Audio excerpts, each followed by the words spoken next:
So I work over here at a Ram dealership, and as a lot of you know, we lost the Hemi this year, and that got me thinking about another V8 that used to be so rock solid and you used to hear so much about, and that's the 5.3 V8.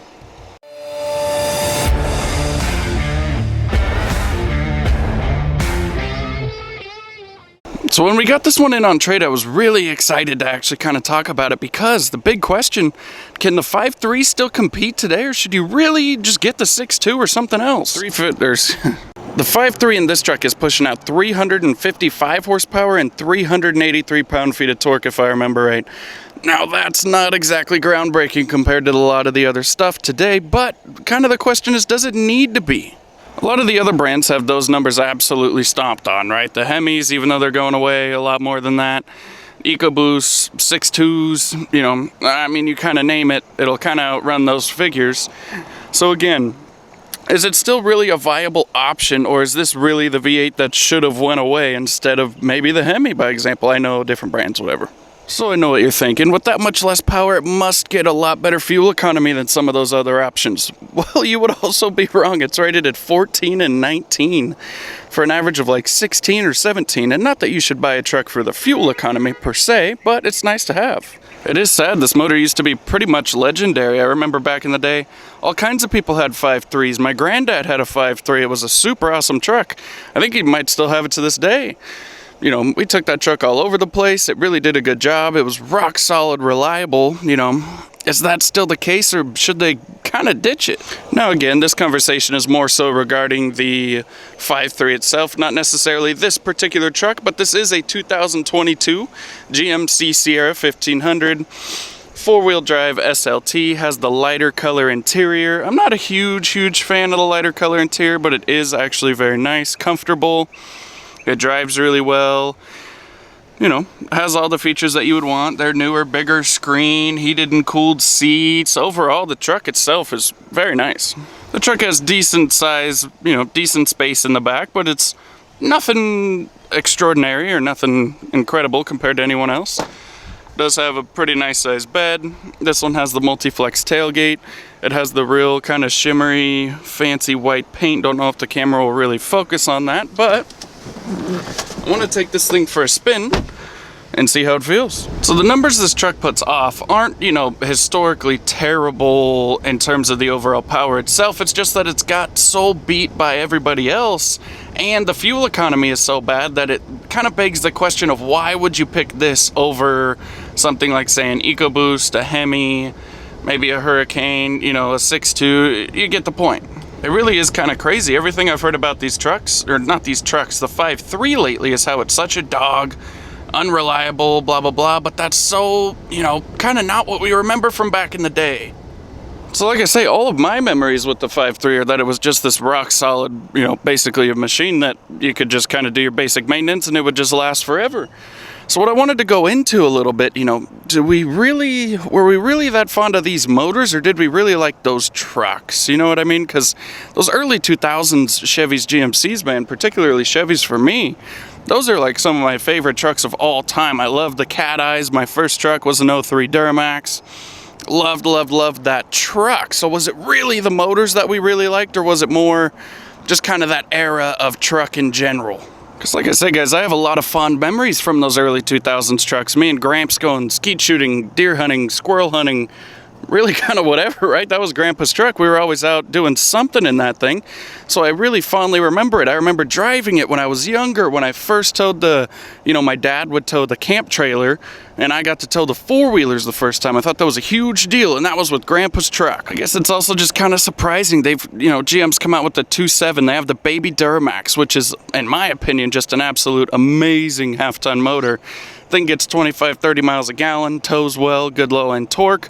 You know, that thing checks a lot of boxes. So with kind of the direction the auto market's been going as a whole, I'm a little surprised the 5.3 is still sticking around. So I do worry, as much as we all love the new turbo stuff and whatever, maybe you do, maybe you don't, I think we're real close to losing another legend here. So the big question, obviously, is just always going to be, how does it drive? If it can still drive well and it can still tow decently well and it's reliable, there's usually a place for it in the truck market, right? So that's obviously, ultimately, the biggest question all the time is how does something like this drive in 2024? I know this one's a 2022, but I don't know of any major changes between, then and now, or now and then, whatever. So, driving it feels like it has a reasonable amount of power. Obviously, it's not quite the speed machine that, some of the EcoBoosts or the Hemis are, or whatever. Even that new Hurricane motor has a ton of power.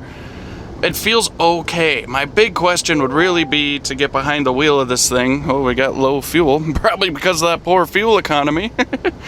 No, but, get behind the wheel of this thing with, say, the trailer hooked up. How does it feel towing? I remember watching a JB Reviews video not too long ago, a couple of years ago, where he towed with the 5.3, and everybody in the comments just lit him up saying, man, you got to tow with the 6.2. The 5.3 is a real turd. It's not a representative of what these trucks can do. And then I remember seeing his video later on where he went and towed with the 6.2 and said how it is a completely different experience, right? A lot more power. Obviously your fuel economy is a little worse, but at the point you're already sacrificing this much on fuel economy, what's really the difference to get the 6.2? If you're going to tow with it and you're going to do everything and you really want a GM. On the same note of how long is it going to be there, if you guys pay attention to the GM stuff at all, they really, really push, primarily that 2.7, the 3-liter Duramax, and the 6.2. I don't really ever see a lot of ads or, marketed advertisements for the 5.3 nearly as much as I used to when it was kind of the, pinnacle for them or the main one. Now it really seems like even they're kind of, trying to shove the other stuff. And we know there's some EPA reasons and, government, blah, blah, blah. But really the question, that little 2.7 has a ton of power. So if you're not towing a lot of things, you can get a little better fuel economy. Obviously, it doesn't have the sound of the V8. It's not a V8. Different discussion. Just speaking to purely power figures and what you're going to use the truck for. If you just want a truck and you tow your jet skis or your boat once in a while and, stuff like that, your Can-Am or whatever, do you really need to go to the 5.3 from the 2.7 if it's going to be a commuter, so you don't want the 6.2? Well, you can just get the 3-liter Duramax. It gets so much better fuel economy, right? I just don't really see an ultimate reason to get the 5.3 overall when there's the other options. And again, guys, this isn't just speaking about new trucks. I haven't seen a new 5.3 in a long time. Maybe they did discontinue it already for this model year, but overall, I'm also speaking to the used market, right? If you are in the market, you really want a Silverado or you really, really want a GMC, and maybe you're open to used, it's not that hard to find a 2.7 or a 3.0 or a 6.2. Like I say, to me, this just doesn't necessarily check a lot of it doesn't not check a lot of boxes. I think the other ones just check more and they do a better job in those kind of scenarios where, like I say, if you don't tow a lot, you can have the 2.7 if you want to stick with gas. If you do tow a lot, you could get the 6.2. If you want a good fuel economy for commuting and that's holding you back from the 6.2, the baby Duramax has this thing just destroyed on fuel economy.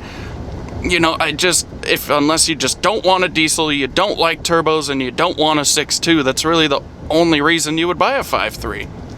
And that's the other question. How much of the market, the people actually buying trucks, don't want a diesel, don't want a turbo, and don't want a 6.2, but they insist on buying a GM product? It's very small. At that point you might buy a Hemi or a 5-liter or something like that. So those are kind of my main thoughts just driving and how the 5.3 feels and the numbers overall. I really don't want it to seem like I'm bashing the 5.3. I'm really not trying to. I think overall this would be a great truck for somebody.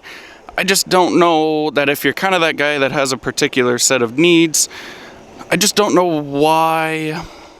I don't think anybody would be specifically after a 5.3. Again, this truck, it has decent power. I think it would tow okay. I think it would be a good truck overall and it would get the job done. It just doesn't, there's nothing, it's just not, you know what I mean.